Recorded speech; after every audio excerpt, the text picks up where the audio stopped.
السلام علیکم۔ ساحل ادیم پر ہم نے کل ایک ویڈیو ریلیز کی تھی جس میں ہم نے بتایا تھا کہ ساحل ادیم صاحب بیٹھے ہیں ایک ہوسٹ کے ساتھ اور سوالات کے جو جوابات دے رہے ہیں اس کے اندر ایک کنفیوژن کا زاویہ نکلتا ہے۔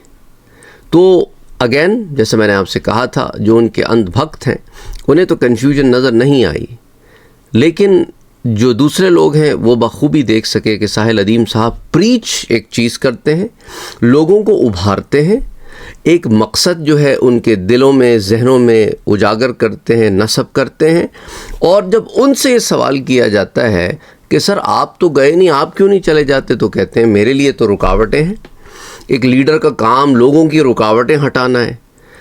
یہ لیڈر کی خود اپنی رکاوٹیں تو لیڈر نہیں ہٹا پا رہا اور دوسروں کی رکاوٹیں ہٹانا چاہتا ہے۔ عجیب سی بات ہے نا، ایک پیاسا جو ہے وہ لوگوں کی پیاس بجھانے کی فکر میں لگا ہوا ہے۔ اللہ اکبر۔ بہرحال اب کچھ اور باتوں پر بات کرتے ہیں۔ لوگوں نے کہا سر ذرا تفصیل سے بات کریں۔ دیکھیں، ایک جو چیز ساحل ادیم صاحب کرتے ہیں وہ ہے وکٹم بلیمنگ، یعنی مظلوم کو ہی ذمہ دار ٹھہراتے ہیں۔ یعنی کہتے ہیں کہ فلسطین میں ظلم اس لیے ہو رہا ہے کیونکہ تم مسلمان خود برے ہو، یہ تمہاری سزا ہے۔ اور یہ بات قرآن کے مزاج کے خلاف ہے۔ قرآن تو مظلوم کی مدد کا حکم دیتا ہے اور انہیں جو ہے بلیم نہیں کرتا۔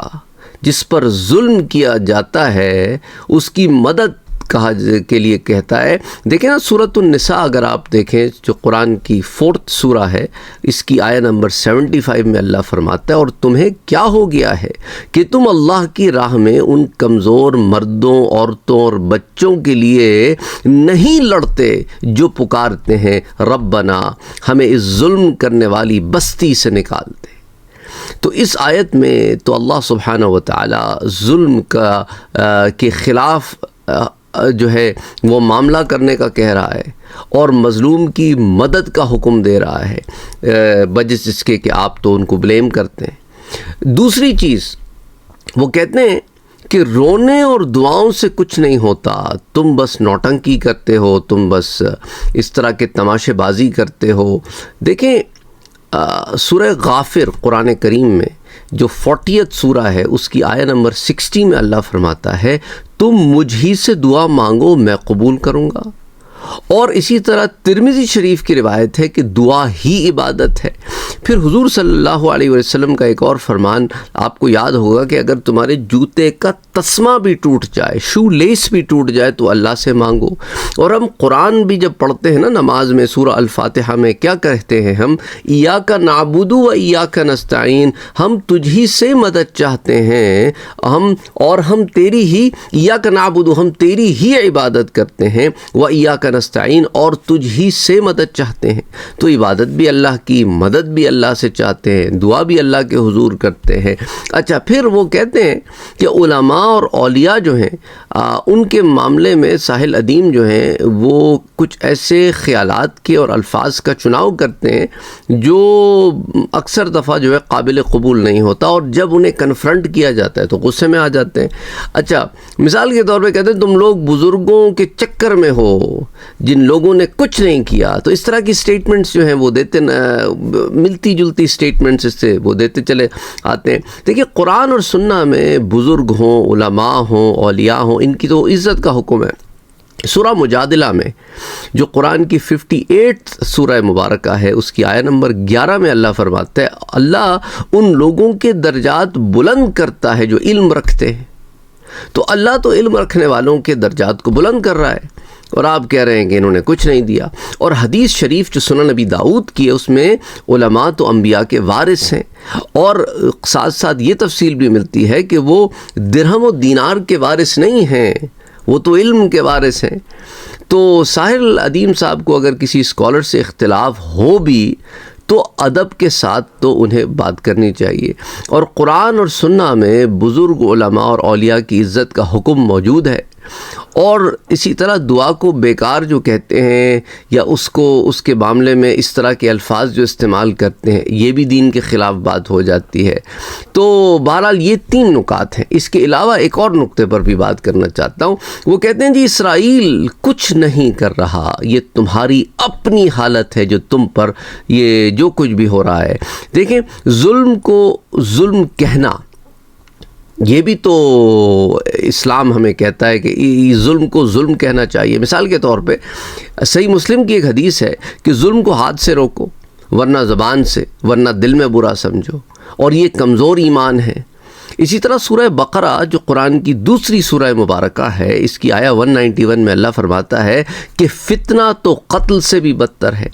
تو یہ کہنا کہ ظالم کچھ نہیں کر رہا، صرف تم خود برے ہو، یہ جو ہے ایک ناانصافی والی سٹیٹمنٹ ہے۔ پھر ایک اور چیز پر آ جاتے ہیں کہ سائیکالوجی، اس کو دین پر ترجیح دینا، کیونکہ وہ ہیومن سائیکالوجی کو بہت زیادہ لے کر آتے ہیں۔ Human psychology is an important element کہ اللہ سبحانہ و تعالیٰ قرآن کریم میں انسانوں سے کہتا ہے کہ بھئی تمہاری اپنی جانوں میں بھی تمہارے لیے آیتیں ہیں، لیکن it's not just human psychology, it is all other components that revolve around the human life. صرف اس میں سائیکالوجی نہیں ہے، اور اسلام کی ہر بات کو صرف سائیکالوجی کے تھرو سمجھنا اور وہی فائنل ایکسپلینیشن سمجھنا، دیکھیں نا اسلام سائیکالوجی کے خلاف نہیں ہے، لیکن شریعہ سائیکالوجی کے ذریعے ایکسپلین نہیں ہوتی، بلکہ وحی کے ذریعے شریعت سمجھائی جاتی ہے۔ اور امام غزالی ہوں کہ ابن قیم ہوں یا دوسرے علماء ہوں، انہوں نے سائیکالوجی کو اسلام میں انکلوڈ تو کیا ہے، لیکن سارا اسلام سائیکالوجی کے اراؤنڈ ریوالو کرے یہ کہیں پر بھی نہیں ملتا۔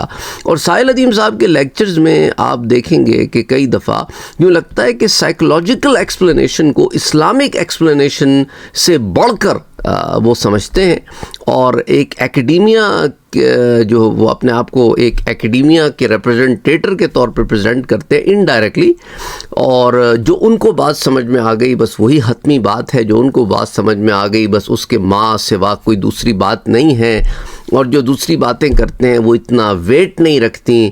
یہ ساری معاملات جو ہیں وہ بالکل غیر صحیح ہیں۔ تو ساحل ادیم کی کچھ باتیں جو ہیں وہ اس طرح کی ہوتی ہیں، لیکن ہوتا کیا ہے کہ کچھ باتیں ٹھیک بھی ہوتی ہیں ان کی، ایسی بات نہیں کہ کوئی سراسر بالکل غلط ہوتا ہے، لیکن دیکھیں ٹون ہو گئی، ادب ہو گیا، ایکیڈیمک ہو گئی، یہ اس کے اندر مختلف زاویے ہیں۔ اور دیکھیں نا کہ کہہ رہا ہے شور دریا سے سمندر کا سکوت، جس کا جتنا ظرف ہے اتنا ہی وہ خاموش ہے۔ تو قرآن سننا اور اجماع کے خلاف بات کرنا، اور مظلوم پر تنقید کرنا، اور ظالم پر خاموشی اختیار کرنا، اور اپنی فہم کو ہر فہم سے اوپر سمجھنا، یہ تمام علامتیں جو ہیں یہ خود بتاتی ہیں کہ جو بتا رہا ہے اس کی اپنی نفسیات میں کس قدر فقدان مچا ہوا ہے، کس قدر اس کے اندر جو ہے کمتری کا ایک احساس ہے کہ وہ خود کے سوا کسی کو کچھ سمجھتا ہی نہیں، دیکھتا ہی نہیں۔ بہرحال یہ کچھ نکات تھیں جن پر میں نے آج آپ سے بات کی، اس طرح کئی اور نکات ہیں۔ تو یہ کچھ سٹیٹمنٹس کہ میں نے آپ کو لب لباب بتایا ہے جو ان کے لیکچرز کے اندر عام طور پہ سمجھنے میں آتا ہے رجحانات۔ بہرحال there are several other points to talk about but we're going to limit it to 8-9 minutes۔ انشاءاللہ پھر بات کریں گے۔ السلام علیکم۔